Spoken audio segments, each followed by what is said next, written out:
Start gaming and earning with only $10. If you're a fan of Hearthstone or any other related card game, you should check out Splinterlands. It's a digital card game that has the same concept and is built on the same technology. Naturally, as with most crypto games, the cards in the game are in the form of NFTs, which you can buy, sell, or trade with other players in the same way that you would with traditional trading cards. But unlike Hearthstone, where your cards are connected to your account, Splinterlands uses blockchain technology which allows you to sell and trade your cards. The game is free to play, but if you want to earn rewards, you'll need to get your hands on their Summoner Spellbook, which costs $10, and to be honest, it's a reasonable price when compared to other NFT games like Axie Infinity or Plant vs. Undead. Splinterlands' popularity since its release in 2018 should be enough to show its potential and strong appeal among gamers. As of April 12th, Splinterlands has over 350,000 daily active users, nearly 100,000 more than Alien Worlds, which we'll discuss in another video. Make sure you click the bell icon to get alerted so you don't miss out, because if you think this game is fun, wait till you learn about Alien Worlds. For now, let's take a deep dive into Splinterlands and find out what this game stands for. Let's dive right in. What is Splinterlands? Splinterlands is a turn-based card fighting game on the Hive blockchain, in which you have your own deck of cards with unique characteristics and powers that you can combine to play against other players, with each battle lasting roughly 2 minutes. The cards in the game can not only be used in battle, but they can also be upgraded, sold, or rented out to other players, with rarer cards having a higher collector's value. So there's more to it than it just being a card game. As Splinterlands grows in popularity in the Metaverse, expect massive growth in the coming years. According to Footprint Analytics' figures, the number of users and trades has progressively climbed and stabilized ever since it first launched. Splinterlands has a two-coin system, with SPS serving as the governance token and DEC serving as the gaming token. SPS is a governance token whose value corresponds to the game's worth. SPS is mostly used for community governance voting, in-game prizes, and pledge initiatives. The governance vote is the most important since it requires the holder to promise their SPS token in order to vote and make changes to the project. Their DEC token, on the other hand, is mostly used for in-game purchases of card packs, gimmicks, lands, and upgrading personal rankings, among other things. It's identical to Axie Infinity's SLP token and can also be gained through winning ranked matches, objectives, or buying it from a crypto exchange. Splinterlands was responsible for the creation of its Hive blockchain on its own, thanks to its simple and adaptable gameplay. Their recipe for success was simple: make a game that's adaptable, easy to play, and profitable. The way they did this was by establishing a low entry barrier, costing only $10 to start playing, and it's fairly easy to make money from it as well. How to earn money from Splinterlands. We know the majority of you are here for one reason: to take part in the play-to-earn system. So, how do you make money with this game? Every time you win a match in ranked mode, you get the in-game currency called Dark Energy Crystals, or DEC for short, which we just talked about, and the number of DEC you gain depends on your rank. So in order to make higher profits, you need to get the highest rank you can in the game. After you've gotten your hands on DEC, you can put them in your crypto wallet and convert them into USDT to cash them out.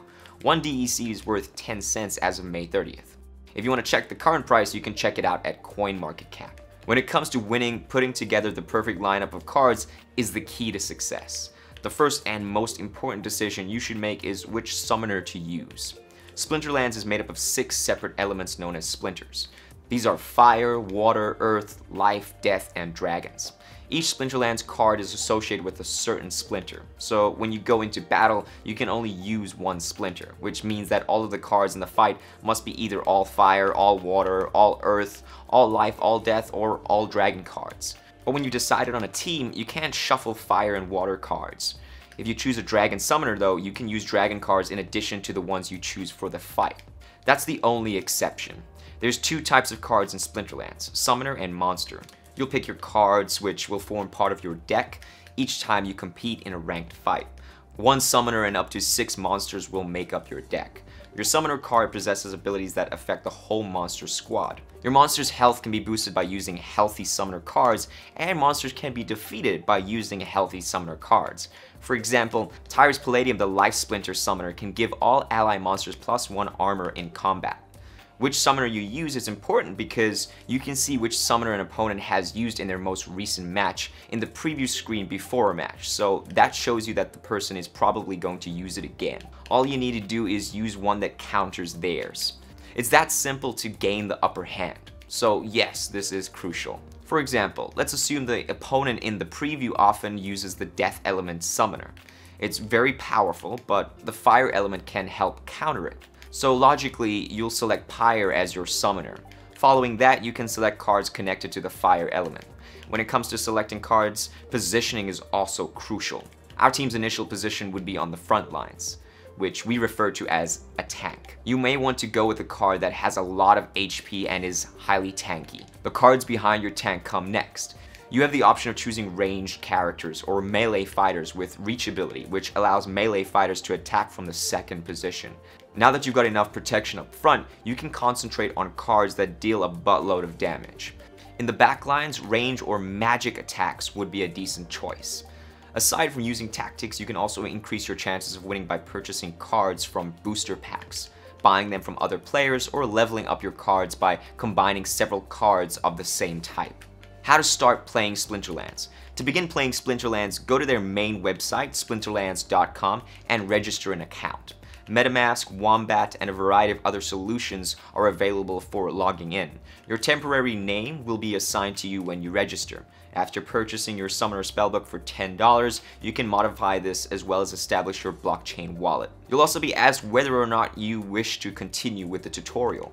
We strongly advise you to understand it, or at the very least watch our video till the end for a brief understanding of how the whole thing works. It should come as no surprise that, like with every other blockchain game including NFTs, you can earn real-world payouts. When you first start out, you'll be given the option of playing one of 4 modes. The first is the How to Play mode, which teaches you the fundamentals of the game, including all of the different card kinds, attributes, abilities, and most importantly, the battleground. The second mode is Practice, which allows you to play a match with an opponent without affecting your rating. Then there's Ranking mode, which allows you to compete in ranked matches in order to advance in the leaderboards. Last but not least is the Challenge mode. It's basically a custom match where you can ask a friend to battle with you and it has no impact on your rank, somewhat like Practice mode. If you want to earn the most that you possibly can from this game, we recommend that you play ranked and work your way up the leaderboards. To form a team, you must first select a summoner. Remember when we talked about them earlier? Each of them focuses on a different element. They can also provide you with special stats, perks, or even abilities that have a collective impact. The sort of elemental magic that will be employed in the game is also determined by the summoner. Following your summoner selection, you can now select your cards from the collection connected to your selected element. After you finish putting your cards together, you can go ahead and click on Battle to start the match. The combat will automatically play out according to the game rules once both you and your opponent have selected your teams. From this point forward, you have no choice but to watch your cards duke it out with the opponent. You could either watch the entire match or you could skip the theatrics by clicking Skip to Results. And that's all there is to it. Conclusion. Splinterlands is less expensive to begin with when compared to popular NFT games like Axie Infinity. But just because you can buy a spellbook for $10 doesn't mean you can play the game right away. If you want to make good money from this game, you need to either climb the leaderboards by grinding the game, or invest more money to buy or rent cards to improve your chances of winning. But if you're a hardcore gamer, or at least used to be at some point, you've probably learned the hard way that it's easier said than done.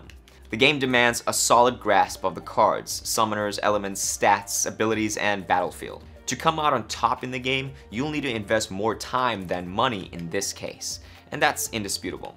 If you found this video helpful, be sure to subscribe to our YouTube channel for future videos. Please also leave a comment down in the comment section below to share your thoughts about Splinterlands. You're probably wondering how this game compares to Axie Infinity. If that's the case, watch our video on Axie to understand how vastly different the two games are and how inexpensive Splinterlands is in comparison.